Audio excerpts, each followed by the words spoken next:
Hi everyone, कैसे हो आप सभी लोग। आई होप आप लोग अच्छे होंगे। मैं हूं राहुल जेसवाल एंड स्वागत करता हूं आप सभी का एक बार फिर हमारे यूट्यूब चैनल JR ट्यूटोरियल्स में।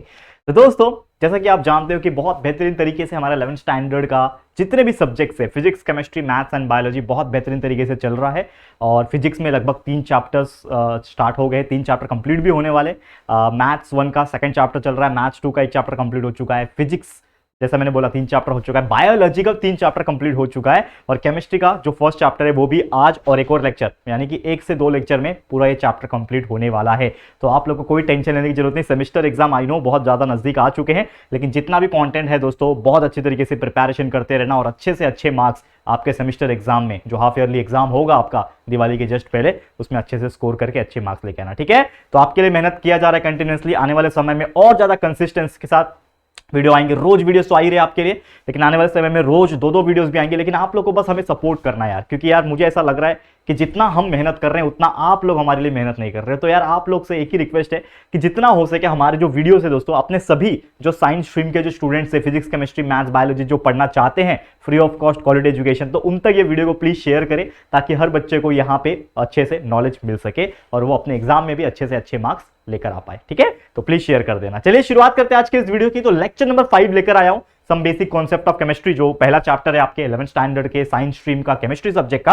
अब इसमें ऑलरेडी हमने कई सारे टॉपिक्स पढ़ लिए। अगर आपको याद होगा कि बेसिक कॉन्सेप्ट क्या होता है, इसके पहले के जितने भी कंटेंट्स थे वो हमने देख लिए। और आज हम लोग बहुत सारी ऐसी चीज पढ़ने वाले हैं जो कि आप लोग को इस 11th स्टैंडर्ड में तो काम आएगी, 12th में भी काम आएगी, लेकिन साथ ही में जब आप जॉब के फील्ड में जाओगे या फिर ग्रेजुएशन कर रहे होंगे केमिस्ट्री को लेके, तो बहुत ज्यादा यूज होने वाला है। ठीक है, तो चलिए शुरुआत करते हैं। लेकिन उसके पहले अगर आपने अभी तक मुझे इंस्टाग्राम पे फॉलो नहीं किया है तो आप फॉलो कर सकते हो, मुझे लिंक डिस्क्रिप्शन में भी दिया हुआ, ये मेरा आईडी है, जरूर से फॉलो कर लेना, काफी अच्छा लगेगा। ठीक है, चलिए शुरुआत करते हैं। तो सबसे पहले हम लोग आज के दिन पढ़ने वाले हैं डाल्टन्स एटॉमिक थ्योरी। ठीक है, तो डाल्टन एक साइंटिस्ट था केमिस्ट्री का, बोल सकते हो आप लोग। ठीक है, अब इन्होंने बहुत सारे अपने पोस्टुलेट्स निकाले। पोस्टुलेट्स मतलब क्या होता है, कुछ थियरी होता है regarding chemical combination, regarding chemistry, ऐसे बहुत सारे उन्होंने क्या किया, अपने थियरी निकाले, उसको पोस्टुलेट्स का नाम दिया। अभी जो थियरी है, जिसको डाल्टन एटॉमिक थियरी भी कहा जाता है, स्ट्रक्चर ऑफ द एटम्स के ऊपर, स्टडी ऑफ द एटम्स के ऊपर उन्होंने अपना पोस्टुलेट जो है, वो थियरी जो है वो मेंशन किया था। तो क्या है, वन बाय वन जानेंगे। सबसे पहले क्या बोलता है कि मैटर कंसिस्ट ऑफ टाइनी, देखो इसको समझो क्या बोल रहा है ये, कि मैटर जो है it consist of tiny individual particles called atoms. मतलब क्लियर कट जो डाल्टन था, उन्होंने बोला कि जो भी एलिमेंट्स होते हैं उनके अंदर जो भी सबसे छोटा पार्टिकल, यानी कि टाइनी पार्टिकल, इंडिविजुअल पार्टिकल, मतलब वो इतना छोटा है कि उसको आप और डिवाइड नहीं कर पाओगे। इंडिविजुअल यानी कि वो और डिवाइड नहीं हो सकता, उतना छोटा है पार्टिकल है, तो उस चीज को क्या नाम दिया गया है, एटम्स नाम दिया है। जैसे हमारे शरीर में या फिर ह्यूमन बॉडी, प्लांट्स में जितने भी लिविंग ऑर्गेनिज्म होते हैं, उसमें भी एक सबसे छोटा ऑर्गेनिज्म होता है या फिर छोटा पार्ट होता है, जिसको हम लोग बोलते हैं सेल।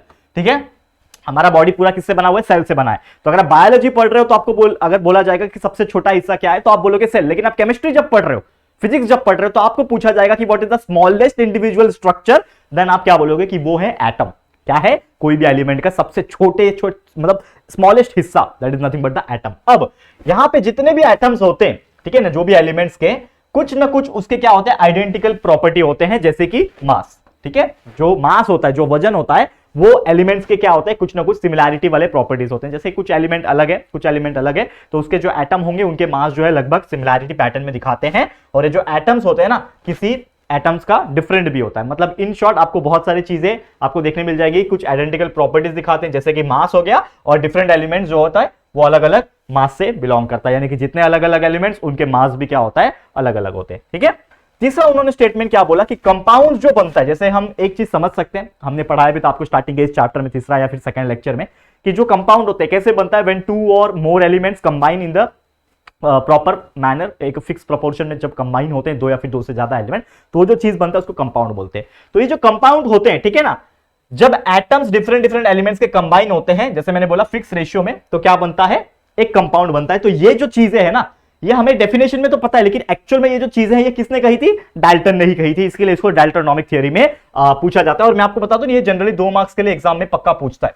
इसको अच्छे से लर्न कर लेना। 4 पॉइंट जो यहाँ पे मैं लेकर आया हूं, ये चारों पॉइंट्स को आप लर्न कर लो, बस यही एग्जाम में लिख के आना, 2 मार्क्स आपके फिक्स हो जाएंगे। क्योंकि डाल्टन एटॉमिक थ्योरी पूछा जाता है कि what is Dalton atomic theory, explain Dalton atomic theory, right the postulates of Dalton atomic theory, इस प्रकार के क्वेश्चंस आपको पूछे जाएंगे। ठीक है, ये 3 हो गए। चौथा क्या बोलता है कि जब भी हम लोग केमिकल रिएक्शन करते हैं, it involve only the reorganisation of atoms and atoms are neither be created not be destroyed in a chemical reaction. क्योंकि अगर आप कभी भी कोई भी केमिकल रिएक्शन देख लो, लेट सपोज कार्बन है, यहां पे मैं ऑक्सीजन के साथ प्लस कर रहा हूं, तो ये क्या बन रहा है, कार्बन डाइऑक्साइड बन रहा है, करेक्ट है, बहुत सिंपल सा एक्सप्लेनेशन, कार्बन डाइऑक्साइड ये बन रहा है। लेकिन अगर आप इसको थोड़ा सा गौर से देखोगे तो क्या बता रहा है कि इसमें जो होता है ना, रीऑर्गेनाइजेशन ऑफ एटम्स होता है, मतलब इन शॉर्ट जो केमिकल रिएक्शन होता है उसमें ना तो कोई एक्स्ट्रा एलिमेंट क्रिएट हो रहा है, ना तो कोई एक्स्ट्रा एलिमेंट डिस्ट्रॉय हो रहा है। मतलब क्या बोल रहा है कि atoms are neither be created nor be destroyed. तो समझ लो ये कार्बन एटम है, ये ऑक्सीजन एटम है, तो ये कार्बन ऑक्सीजन ये दोनों मिलकर रीऑर्गेनाइज करके CO2 बन गए। लेकिन क्या कार्बन चला गया, कार्बन गायब हो गया, क्या ऑक्सीजन गायब हो गया? नहीं, ऐसा नहीं हो रहा है, वो रहेगा। यानी कि जो रिएक्टेंट्स होते हैं और जो प्रोडक्ट फॉर्मेशन होता है उन सभी के अंदर जो भी रिएक्टेंट्स इन्वॉल्व है, जो भी एलिमेंट्स या फिर एटम्स उसके इन्वॉल्व है, वो वहां पे भी आपको प्रोडक्ट्स के सेक्शन में भी इस साइड भी आपको देखने मिलेंगे, वो गायब नहीं होता है। मतलब ना तो वो क्रिएट होगा ना तो वो डिस्ट्रॉय होगा। समझ में आ गया? तो ये जितने चीजें हैं, ये जो बातें जितने भी कही थी, किसने कही थी? डाल्टन ने कही थी। और यही जो भी थियरी हमने 4 पॉइंट्स पढ़े, ये क्या है? डाल्टन एटॉमिक थियरी, करेक्ट है? समझ में आ गया? तो आपको बहुत अच्छी तरीके से लर्न कर लेना है। आगे बढ़ते हैं हम लोग, नेक्स्ट टॉपिक पे जाते हैं। तो डाल्टन एटॉमिक थियरी 2 मार्क्स के लिए आता है, इसको अच्छी तरीके से लर्न कर लेना। नेक्स्ट यहां पे जाते हैं, एक बहुत इंपॉर्टेंट टॉपिक है, क्या नाम है दोस्तों जिसका? यहां पे है एटॉमिक मास। आपने इसके पहले बहुत सारी चीजें पढ़ी है 10th स्टैंडर्ड में और 11th स्टैंडर्ड के, जब मैंने केमिस्ट्री का ये चैप्टर शुरुआत किया था उसके शुरुआत में भी मैंने आपको बताया था कि क्या होता है एटॉमिक नंबर, क्या होता है एटॉमिक मास, क्या होता है, ये बताया था। लेकिन एटॉमिक मास जो होता है ना, जैसे हम लोग बोलते हैं कि चलो यार हाइड्रोजन का एटॉमिक नंबर 1 है, एटॉमिक मास भी 1 है, ठीक है ना, हीलियम का 2 एटॉमिक नंबर है, एटॉमिक मास 4 है। लेकिन ये हम लोग बोलते कैसे? ये जो एटॉमिक मास है, जैसे हम लोग number of proton plus neutron होता है एटॉमिक मास, हम ये बोलते हैं, करेक्ट है। लेकिन ये जो एटॉमिक मास है इसको एक्चुअल में कैलकुलेट कैसे किया जाता है और क्या इसके पीछे फंडा है, ये सभी चीज देखेंगे आज, ठीक है। देखो तो क्या बोल रहा है, atomic mass is the mass of an atom. Simple सी बात है, जो भी एटम रहेगा, ठीक है ना, समझ लो। अभी मैं एक एग्जांपल से बताता हूं, ठीक है ना। एक कागज का टुकड़ा है, ठीक है, समझ लो ये क्या है, एक कागज का टुकड़ा, एक एटम है। तो ये एक एलिमेंट का टुकड़ा है, समझ लो, सबसे छोटा हिस्सा, मतलब ये तो आपको दिखाई दे रहा होगा, पता नहीं दिख रहा है कि नहीं, आई डोंट नो, ठीक है, इतना छोटा है, देखो ये वाला। अब ये है ना, समझ लो एक एटम है। अब ये एटम का कुछ वजन होगा, अगर मैं इसको एक वेइंग मशीन, जो वजन नापने वाली मशीन होती है, उसके ऊपर रखूंगा तो कुछ तो आएगा ना, 0.00001 ग्राम, कुछ तो आएगा। तो वो क्या है, उसका वजन है। तो एटम का जो भी मास रहेगा उसी को हम लोग क्या बोलेंगे, एटॉमिक मास। सिंपल सी बात है। अब यहां पे ये जो भी एटॉमिक मास होता है ये बहुत ज्यादा क्या होता है, एक्सट्रीमली स्मॉल होता है, वेरी वेरी स्मॉल वैल्यू। जैसे मैंने बोला आपको कि इसका वजन कितना होगा, 0.0000001 ग्राम, मतलब इतना छोटा वैल्यू है कि पहली बात तो देखो एटम जो होता है वो हमें दिखाई भी नहीं देता, इतने छोटे होते हैं, उसको देखने के लिए माइक्रोस्कोप लगता है। तो उसका वजन भी कितना होगा, इतना छोटा होगा कि हम लोग उसको कोई भी नॉर्मल वेइंग मशीन से नहीं नाप सकते, उसके लिए भी स्पेशल मशीन्स लगते हैं मेजर करने के लिए। तो इतना छोटा वैल्यू होता है। साथ ही में एग्जांपल है यहाँ पे, जैसे कि मास ऑफ 1 हाइड्रोजन एटम कितना होता है, ये याद रखना है आप लोग को। एक हाइड्रोजन एटम का जो वजन होता है वो होता है दोस्तों 1.6736 इंटू 10⁻⁻24 ग्राम। देखो कितना छोटा वैल्यू है। इसका मतलब क्या हुआ कि 1.6736, माफ करना, 1.6736 इंटू 10⁻⁻24 है। इसका मतलब क्या हुआ कि आपको 1 के आगे 24 जीरो, 1 2 3 4 5 6 7 8 9 10 11 12 13 14 15 16 17 18 19 20 21 22 23 24, इतना जीरो लिख के आप इस वैल्यू को सोचो, ये 1 पॉइंट समथिंग वैल्यू है, उसको आप कितना है पता नहीं, मैं इसको गिन भी नहीं सकता। 1 के आगे 24 जीरो है, उससे डिवाइड करोगे तो वो जो वैल्यू मिलेगा ना आपको, लगभग कितना मिलेगा, 0.000000000000000000001 ऐसा कुछ वैल्यू मिलेगा। तो उतना छोटा वैल्यू होता है, समझ लो कि इसका एक हाइड्रोजन एटम का वजन, वो भी ग्राम में। समझे, केजी वेजी की तो बात ही नहीं हो रही, ग्राम में बात हो रही है। समझ में आ गया, क्लियर है दोस्तों। अब ये जो एटॉमिक मास होता है ये जनरली एक्सप्रेस किया जाता है एक यूनिट में, जिसको बोलते हैं हम लोग atomic mass unit, AMU shortcut है, याद रखना, ये बहुत इंपॉर्टेंट चीज है। Atomic mass is generally expressed, जो भी एटॉमिक मास हमें बताना है, जैसे ग्राम तो है ही, लेकिन एक्चुअल में ग्राम बोलने के लिए है और वजन के हिसाब से, जैसे हम लोग बोलते हैं केजी में, लेकिन एक्चुअल में न्यूटन भी मापा जाता है। ऐसे कई सारे यूनिट्स है, वैसे यहां पे एक यूनिट है। और जनरली जो भी एटॉमिक मास होता है उसको किस में मेजर किया जाता है, AMU यानी एटॉमिक मास यूनिट में मेजर किया जाता है। और ये जो एटॉमिक मास जो होता है, एटॉमिक मास यूनिट, ये 1 AMU का जो वैल्यू होता है ना, it is defined as mass exactly equal to 1/12 of the mass of 1 carbon 12 atom. यानी कि जो कार्बन 12 एटम होता है वो उससे एक स्टैंडर्ड के तौर पे लिया जाता है, जैसे हम लोग बहुत सारी चीज को एज ए स्टैंडर्ड लेते हैं, ठीक है ना। तो same mass of carbon 12 atom जो रहेगा उसको स्टैंडर्ड पकड़ते हुए उसका जो वैल्यू है 1/12 अगर करेंगे, मतलब 1/12 से उस वैल्यू को अगर मल्टीप्लाई करेंगे तो वो जो वैल्यू मिलेगा वो रहेगा 1 AMU का वैल्यू। जैसे एग्जांपल समझते हैं हम लोग, देखो 1 AMU 1 atomic mass unit is equal to 1/12 of mass of 1 carbon 12 atom. जैसे मैंने बोला, तो हमारे पास मास ऑफ 1 कार्बन 12 का जो वैल्यू होता है वो होता है 1.992648 इंटू 10⁻⁻23 ग्राम। ये किसका वैल्यू है? ये मास ऑफ 1 कार्बन 12 एटम का वैल्यू है। तो अगर मुझे 1 AMU का वैल्यू चाहिए तो मुझे 1/12 से मल्टीप्लाई करना पड़ेगा। तो जब 1/12 से आप इसको मल्टीप्लाई करोगे तो आपको ये वैल्यू मिलेगा, जो कि है 1.66056 इंटू 10⁻24 ग्राम। यानी कि आपको कोई भी अगर पूछता है, इसको आप लर्न कर लो, बाय हार्ट कर लो, कोई पूछता है कि 1 एटॉमिक मास यूनिट, ठीक है, 1 एटॉमिक मास यूनिट यानी 1 AMU का जो वैल्यू है वो क्या है दोस्तों? 1.66056 इंटू 10⁻24 ग्राम। ये आपका वैल्यू है किसका? 1 AMU का। ये आपको बाय हार्ट कर लेना, याद कर लेना है, क्योंकि ये अभी काम आएगा बहुत सारे। अभी हम लोग न्यूमेरिकल्स भी देखने वाले हैं इस लेक्चर में। ये बहुत इंपॉर्टेंट लेक्चर वीडियो है दोस्तों। अगर आप ये लेक्चर वीडियो समझ लोगे बहुत सारी चीजें, तो यार मैं आपको बताता हूं कि आपका ये चैप्टर ना पूरा क्लियर हो गया, और साथ ही में जो अगले चैप्टर्स आने वाले, ये इतना सिंपल हो जाएगा, क्योंकि बेसिक कॉन्सेप्ट, ये चैप्टर का नाम भी है, तो आप बेसिक कॉन्सेप्ट सीख भी जाओगे केमिस्ट्री का। ठीक है, तो इसीलिए मैं चाहता हूं कि हर बच्चों तक ये वीडियो पहुंचे, क्योंकि हर बच्चे को नॉलेज नहीं है उस लेवल का। तो please share to everyone so that they can get information about this particular thing of the chemistry. तो प्लीज शेयर टू एवरीवन, ठीक है। अब AMU जैसे मैंने बोला, लेकिन जैसे एक क्या होता है ना कि बहुत सारे साइंटिस्ट आते हैं तो उनका बहुत सारे रिसर्च एंड ये सब चीजें होती है। तो जब ये रिसर्च चल रहा था AMU, मैंने बताया कि क्या होता है, 1 AMU का वैल्यू होता है 1.660656 इंटू 10⁻24। लेकिन क्या हुआ ना, एक टाइम आया कि जो AMU से जो डिनोट किया जा रहा था कि जो भी वैल्यू रहेगा एटॉम्स का, जो भी वजन रहेगा, that is the mass of an atom, वो AMU से रिप्रेजेंट किया जा रहा था। AMU उसका यूनिट था। लेकिन अब ये AMU की बारी आ गई थी कि इसको रिप्लेस कर दिया। तो AMU को रिप्लेस कर दिया गया था यूनिफाइड मास यूनिट से। UMU भी बोला जाता है, लेकिन उसको एक नाम से जाना जाता है। Unified mass unit is nothing but it is called as the dalton. ये आपने सुना होगा। तो डेल्टॉन इज एक्चुअल में यूनिट किस चीज का? For the measurement of the atomic mass या फिर मास ऑफ एन एटम। यानी कि हम जो AMU पढ़े वो तो है, लेकिन एक्चुअल में बाद में उसको रिप्लेस कर दिया गया। यानी कि अब जो भी मास ऑफ एटम बोला जाएगा तो उसका यूनिट क्या हो जाएगा? डेल्टॉन हो जाएगा। क्या हो जाएगा? डेल्टॉन। और डेल्टॉन का जो सिंबल होता है वो U होता है, या फिर DA भी लिखते हैं उसको। तो ज्यादातर U यूज किया जाता है, या फिर कभी कभी DA भी लिखोगे तो कोई प्रॉब्लम नहीं है। तो याद रहेगा ये चीज कि AMU में पहले मेजर किया जाता था, लेकिन AMU को रिप्लेस कर दिया गया डेल्टॉन से, जिसको U के नाम से या फिर DA के नाम से जाना जाता है। करेक्ट है। अब देखते हैं यहां पे, देखो समझो। अब एक एग्जांपल है, देखो न्यूमेरिकल। क्या है ये न्यूमेरिकल? इसको समझो। क्या बोल रहा है कि the mass of atom of oxygen is 26.56896। क्या बोल रहा है यहां पे कि मास जो है, ठीक है ना, किसका? एटम का, ऑफ ऑक्सीजन, ठीक है ना, इज 26.56896 इंटू 10⁻⁻24 ग्राम। ठीक है, चलो मान लिया। हमें पूछा है कि what is the atomic mass of oxygen in Dalton.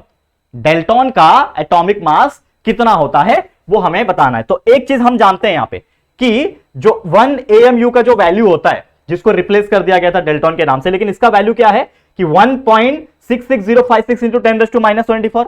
तो हम लोग को पता है कि 1 AMU, या फिर मैं बोल सकता हूं उसको डेल्टॉन, ठीक है ना, डेल्टॉन बोलो या फिर U बोलो, उसका वैल्यू कितना है? 1.66056। यही है ना, देखो 1.66056 इंटू 10⁻⁻24। ठीक है, यही वैल्यू है। यानी कि अगर मुझे ये जो atomic mass of oxygen Dalton में निकालना है, ठीक है ना, यानी कि हमें निकालना है, क्या निकालना है? Atomic mass of oxygen in Dalton.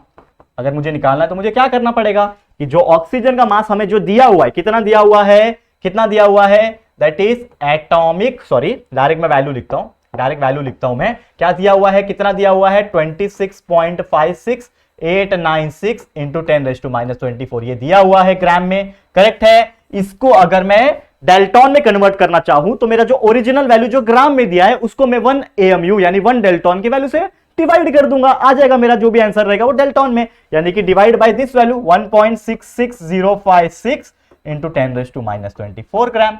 समझ में आ रहा है? अब डिवाइड कर लो, जो भी वैल्यू आएगा वो डेल्टॉन में डायरेक्ट आ जाएगा। तो 10⁻⁻24 यहां पे भी है, 10⁻⁻24 कैंसल।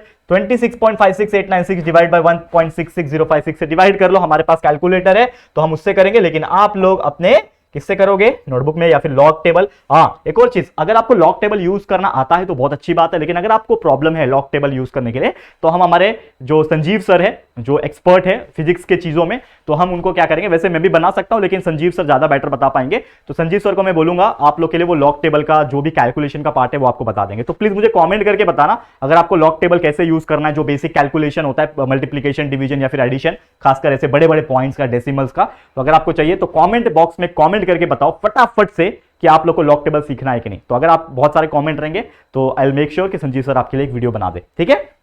चलो अब यहां पे देखो कहां गया, हाँ यहां पे कैलकुलेटर कहां है हमारे पास, ये रहा कैलकुलेटर। तो हम क्या करेंगे, कितना वैल्यू है हमारे पास, 26.56896। इसको मुझे क्या करना है, डिवाइड करना है, किससे करना है, 1.66056 से। चलो आ गया हमारा आंसर, कितना आ रहा है, 16 आ रहा है। देखो कितना बेहतरीन है यार, 16 आ गया। तो डायरेक्ट हमारा आंसर, हम लोग इतना सोच रहे थे कि कुछ तो पॉइंट में आएगा लंबा चौड़ा, लेकिन पॉइंट में नहीं आया। तो हमारा डायरेक्ट आंसर आ गया कि जो एटॉमिक मास है ऑफ ऑक्सीजन इन डेल्टॉन कितना आ गया दोस्तों, इज इक्वल टू 16 आ गया। यूनिट क्या रहेगा, डेल्टॉन यानी यू रहेगा। तो आ गया 16 डेल्टॉन। यू मत बोलना इसको, नहीं तो लोग क्या बोलते हैं 16 यू, यू नहीं है, इट इज डेल्टॉन। डेल्टॉन का यूनिट होता है, मतलब सिंबल होता है यू। तो 16 यू यानी 16 डेल्टॉन, ये हमारा वैल्यू आ गया। कितना सिंपल था।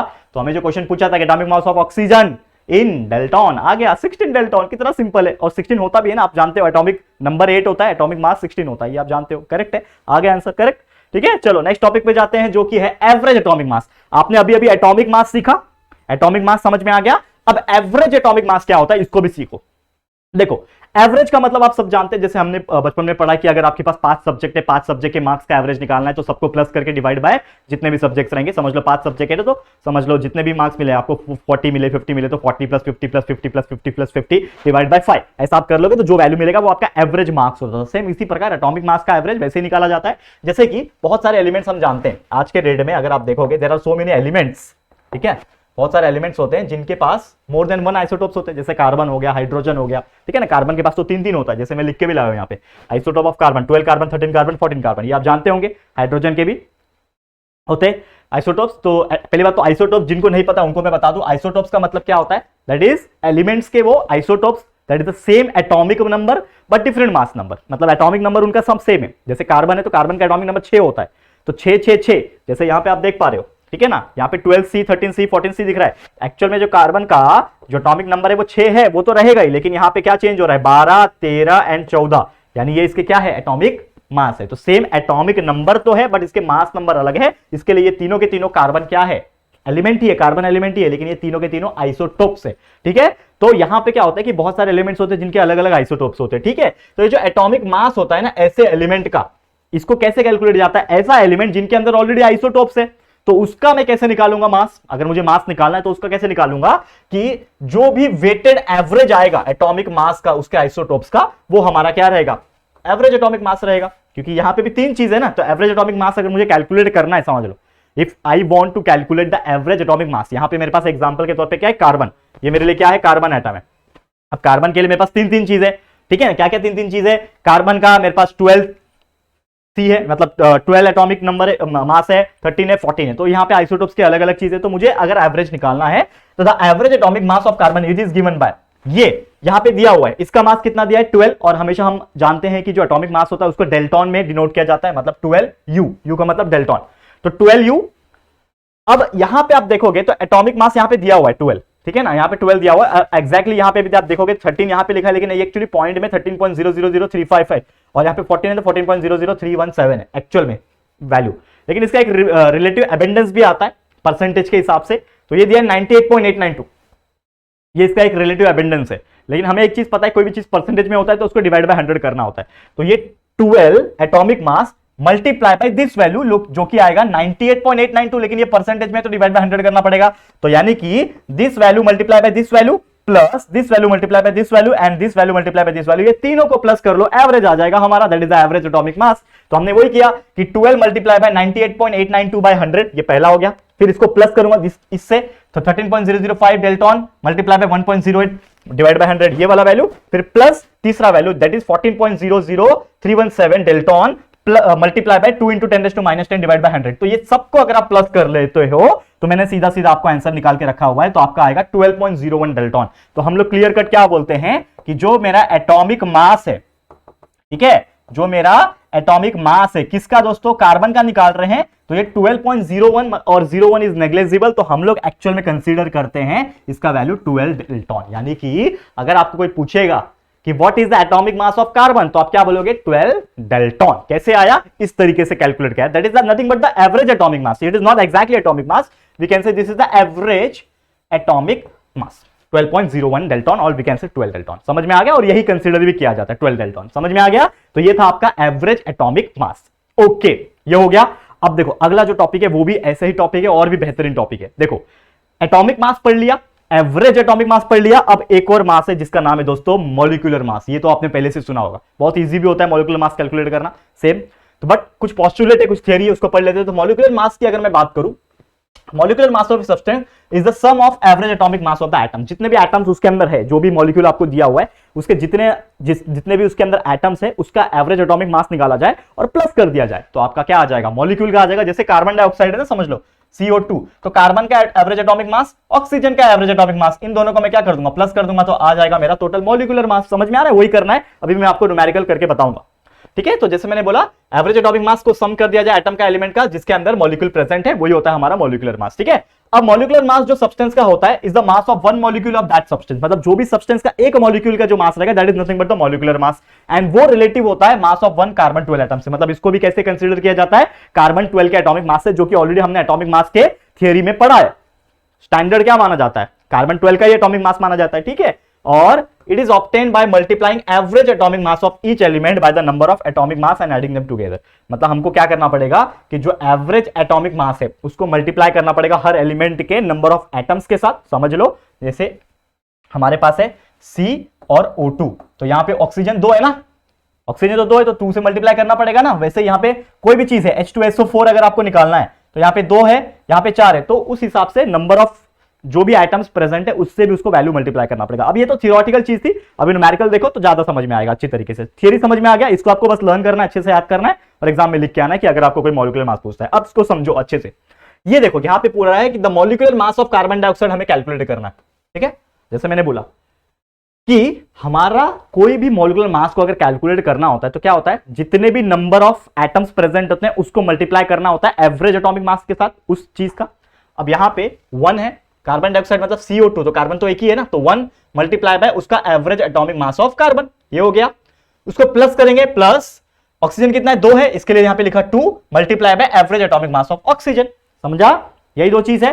अब देखो average atomic mass of carbon अभी अभी हमने निकाला था, average atomic mass of carbon कितना निकाला, 12.01। तो हम लोग क्या कंसीडर करेंगे, 12.01 के लिए हम लोग ने 12 लिखा, 0.01 लिखने की जरूरत नहीं, बहुत छोटा वैल्यू है, तो डायरेक्ट लिखा हमने 12 यूनिट। वैसे ही ऑक्सीजन का अगर आप निकालोगे तो ऑक्सीजन का 16 होता है। ठीक है ना, ऑक्सीजन का 16 होता है, ये भी शायद निकाला था हमने, अभी निकाला था कि नहीं इसके पहले। हाँ देखो एटॉमिक जो हमारा एटॉमिक मास है ऑक्सीजन का वो 16 आ रहा है, करेक्ट है। तो हम लोग क्लियरली बोल सकते हैं atomic mass of carbon, average atomic mass of carbon 12 होता है, average atomic mass of oxygen 16 होता है। तो 1 multiply by 12 dalton plus 2 multiply by 16 dalton, तो 1 multiply by 12 is 12 dalton, 2 multiply by 16 32 dalton, 12 plus 32 is 44 dalton. आ गया answer. मतलब आपको कोई पूछेगा what is the molecular mass of carbon dioxide, तो आप क्या बोलोगे 44 डेल्टन। वैसे और दो चीज है, इसका भी चलो फटाफट से निकालते हैं। चलो आपके सामने निकालूंगा, देखो पहले है H2O। H2O को क्या करना है, सेम H कितना है 2 है, तो 2 multiply by average atomic mass of hydrogen plus oxygen के लिए same 1 multiply by average atomic mass of oxygen. ठीक है ना, ये हो गया। तो 2 multiply bye atomic mass of hydrogen कितना होता है, 1 होता है, 1 डेल्टन, लिखो ऐसा 1 dalton plus 1 multiply by average atomic mass of oxygen कितना होता है, अभी हमने देखा ना 16 डेल्टन, करेक्ट है। सॉल्व कर लो, तो 2 multiply by 1 dalton is 2 dalton plus 1 multiply by 16 dalton is 16 dalton, तो 2 plus 16 dalton is nothing but 18 dalton. यानी कि आपको जो पूछा था कि what is the molecular mass of water यानी H2O, तो आपका आ गया 18 डेल्टन। खत्म, कितना सिंपल है। वैसे H2SO4 के लिए निकालो, कितना सिंपल है H2SO4 के लिए, सेम हाइड्रोजन का कितना होगा 2 multiply by average atomic mass of hydrogen कितना होता है 1 होता है, 1 डेल्टन, देखो यहाँ पे 1 डेल्टॉन प्लस सल्फर है एक ही है, तो 1 मल्टीप्लाई बाय सल्फर का एवरेज एटॉमिक मास होता है 35.5, ठीक है 35.5 नहीं होता यार, 32 होता है, सॉरी बहुत इजी होता है यार, कोई भी चीज को याद रखना। 16 होता है एटॉमिक नंबर, डबल कर लो 32 होता है atomic mass of, average atomic mass of sulphur. वैसे प्लस ऑक्सीजन कितना यहाँ पे 4 है, तो 4 multiply by average atomic mass of oxygen कितना होता है 16 होता है, तो 4 मल्टीप्लाई बाय 16 डेल्टॉन। सॉल्व कर लो, आंसर आ जाएगा 2 multiply by 1 Dalton 2 Dalton plus 1 multiply bye 32 Dalton 32 Dalton plus 4 multiply by 16 is 64 Dalton. तो 2 प्लस 32 इज 34 प्लस 64 इज 98, तो आपका आंसर आ जाएगा 98 डेल्टॉन। ये आपका final answer 98 Dalton is the correct answer. यानी कि आपको कोई पूछेगा what is the molecular mass of H2SO4 hydro sulphuric acid, HCl नहीं है, हाइड्रोक्लोरिक एसिड HCl होता है, ये H2SO4 है सल्फ्यूरिक एसिड। तो कोई पूछेगा molecular mass of sulphuric acid is what, कितना डेल्टॉन है, तो आप बोलोगे 98 डेल्टॉन है। कैसे कैलकुलेट किया, इस प्रकार से कैलकुलेट किया। उम्मीद करता हूं हर बच्चे को यह चीज बहुत बेहतरीन तरीके से समझ में आ गया होगा। ओके क्लियर है, आगे बढ़ जाते हैं नेक्स्ट टॉपिक, देखते हैं कौन सा टॉपिक है। लास्ट टॉपिक है दोस्तों जिसका नाम है फॉर्मूला मास। देखो कितना सारा मास पढ़ा आज हमने, एटॉमिक थ्योरी पढ़ा, एटॉमिक मास पढ़ा, एवरेज एटॉमिक मास पढ़ा, मॉलिक्यूलर मास पढ़ा। आप चौथा पढ़ने जा रहे हैं फॉर्मूला मास। बहुत ज्यादा सिंपल है, देखो कैसा फॉर्मूला मास का डेफिनेशन है कि the formula mass of a substance is the sum of atomic mass of atoms present in the formula. जितने भी फॉर्मूले, फॉर्मूला मतलब क्या है, CO2, ये क्या है मॉलिक्यूलर फॉर्मूला ही है। तो फॉर्मूले में जितने भी एटम्स प्रेजेंट है उसको, उसके एटॉमिक मास को बस प्लस कर दो, आपका आंसर आ जाएगा। वो वैल्यू जो रहेगा फॉर्मूला मास। कैसे find the formula mass, NaCl sodium chloride जिसको बोलते हैं, इसका निकालना है। तो सबसे पहले फॉर्मूला मास निकालने के लिए क्या फॉर्मूला है हमारे पास, formula mass of NaCl is nothing but average atomic mass of sodium plus average atomic mass of chlorine. समझ में आ रहा है, जो भी सोडियम है उसका एवरेज एटॉमिक मास, क्लोरीन है एवरेज एटॉमिक मास, दोनों को प्लस कर दो, आंसर आ जाएगा। तो क्या है, सोडियम का होता है 23.0 डेल्टॉन, क्लोरीन का होता है 35.5 डेल्टॉन, दोनों को प्लस कर दिया तो आ गया आंसर 58.5 डेल्टॉन। कितना सिंपल है आप देखो। तो इसी प्रकार से फॉर्मूला मास कैलकुलेट किया जाता है, बस कुछ करना नहीं है। दोनों जो भी एलिमेंट उसके अंदर प्रेजेंट है, क्या बोल रहा है कि जो भी एटॉमिक मास एटम्स जो प्रेजेंट है उनको बस प्लस करना है, तो आपका आ जाएगा, जो वैल्यू आएगा वो आएगा formula mass of that particular molecule. Correct है, क्लियर है, समझ में आ गया। तो बस दोस्तों यही था हमारा आज का लेक्चर वीडियो, जिसमें हमने आपको पूरा का पूरा जितने भी थियोरेटिकल मासेस वाली चीजें थी वो सब बेहतरीन तरीके से एक्सप्लेन कर दिए, और उम्मीद करता हूं कि आपको पढ़ के हमारे साथ बहुत ज्यादा मजा आया होगा। तो आज के लिए इतना ही। ये वीडियो आपको कैसा लगा है दोस्तों प्लीज कमेंट करना, वीडियो पसंद आए तो प्लीज लाइक करना, क्योंकि यार आप लोग के लाइक से मोटिवेशन मिलता है। जितना आप लाइक करते हो, कमेंट करते हो, उतना हमें एनर्जी आता है कि आप लोग हमारे वीडियोस को प्यार दे रहे हो, क्योंकि हम यहां से मेहनत कर रहे हैं, आप लोग का प्यार हमें चाहिए, बस और कुछ नहीं। तो प्लीज लाइक करना और अपने दोस्तों के साथ शेयर करो यार, लोगों को बताओ हमारे इस बेहतरीन चैनल के बारे में। हम इतना मेहनत कर रहे हैं आपके लिए। केमिस्ट्री भी मैंने स्टार्ट कर दिया, बहुत ज्यादा लोड है मेरे पे, ऑलरेडी बहुत सारे सब्जेक्ट्स ले रहा हूं अलग अलग स्टैंडर्ड के लिए, लेकिन फिर भी आप लोग के लिए केमिस्ट्री स्टार्ट कर दिया मैंने। ठीक है, तो इस चीज के लिए तो यार प्लीज शेयर कर दो, अपने दोस्तों को इन्फॉर्म कर दो। ठीक है, और फर्स्ट टाइम आए चैनल पे तो चैनल को सब्सक्राइब भी जरूर से कर देना अगर आपको पसंद आ रहा है तो। ठीक है दोस्तों, तो गाइस जल्दी मिलेंगे हमारे न्यू वीडियो में, तब तक के लिए thank you and good bye.